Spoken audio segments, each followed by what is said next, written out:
Yang katanya cuma momong anak di rumah, tapi kenyataannya ya tetap megawe. Halo dulur, kembali lagi di mini vlog Mbak Lili.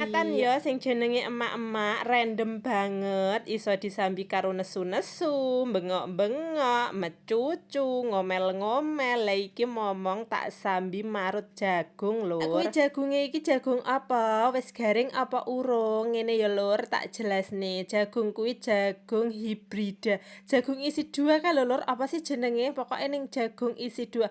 Kapal terbang lur, ya Allah harap ngarani kapal terbang aku ki lali. Dadi kuwi ki jagunge oleh ku amek dik wingi, ya wis tuwa tapi urung garing lur. Langsung wae tak parut ki gampang banget, no drama-drama. Yut, kuwi mau wis rampung oleh ku marut. Aku mau ki marute 10 biji dadi semono. Terus nek wis dadi parutan langsung wae diayak, mergane kan ya mesti ana to sing ora alus. Lah kuwi dipisahne. Nah, lanjut nek wis ngono gek tak kukus. Ben ngopo to, Mbak? Lah kuwi lho nek gawe tepung saka jagung, nek wis dikukus ngono kuwi marai awet. Dadi nek disimpen ning kulkas utawa digawe gablok jagung sesuk-sesuk ngono ki ora salah. Terus nek digawe gablok kuwi hasilnya ki enak banget, ora keplak ngono kuwi lho lur, ora atos hasilnya. Terus nunggu tepungnya jagung tanah, ora kena nganggur ya lur. Ceritane aku mau ki tuku iwak patin. Lah iki lagi arep tak resiki ben sesuk ki nek masak kari satset ngono lho lur. Kan reti-reti tepung jagungku ya wis tanak, langsung wae gek tak angkat terus tak duduk. Kari nunggu adem gek disinggah ning kulkas, dadi sesuk-sesuk kono kur kari digawe gablok jagung.